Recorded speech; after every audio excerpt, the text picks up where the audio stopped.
Hi friends, இன்னைக்கு சூப்பரான mutton pepper gravy செய்கிறோம். கொஞ்சம் வாய்ஸ் சரியில்லை, கொஞ்சம் அட்ஜஸ்ட் பண்ணிக்கோங்க. நான் வந்து கடலெண்ணெய் சேர்த்துருக்கேன். ஒரு 50 கிராம் அளவுக்கு கடலெண்ணெய் சேர்த்துட்டு பட்டை 2 துண்டு, பிரிஞ்சி இலை, அரை ஸ்பூன் அளவுக்கு சோம்பு, பெரிய வெங்காயத்தை நல்லா பொடியாக கட் பண்ணி சேர்த்துருக்கேன். 3 தக்காளி சேர்த்து நல்லா வதக்கிக்கலாம்.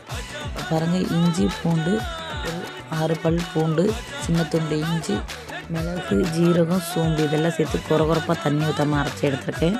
சேர்த்துட்டு மட்டன் சேர்த்து நல்லா வதக்கிக்கலாம். வதங்கினதுக்கப்புறம் நம்ம மிளகாய்த்தூள், கரம் மசாலா தூள், மிளகாய்த்தூள் 1 ஸ்பூன், தனி மிளகாய்த்தூள், கரம் மசாலா 1 ஸ்பூன், தயிர் 1/2 டம்ளர் அளவுக்கு சேர்த்துட்டு மஞ்சள்தூள் சேர்த்து கலந்து விட்டு நம்ம மிக்சியில் ஓட்டணும் இல்லையா, அது கூடயே நம்ம 1 டம்ளர் அளவுக்கு தண்ணி சேர்த்து விட்டுக்கலாம். மட்டன் வேகணுன்றதுக்காக. உருளைக்கிழங்கு தேவைன்னா போட்டுக்கங்க, இல்லைன்னா விட்டுருங்க. மூடி போட்டு வச்சுக்கலாம். செம்ம டேஸ்ட்டாக இருக்கும் ஃப்ரெண்ட்ஸ். இட்லி, தோசை, சப்பாத்தி, சாதம் எல்லாத்துக்கும் பிடிச்சிருந்தால் சப்ஸ்கிரைப் பண்ணுங்கள், லைக் பண்ணுங்கள். தேங்க்யூ.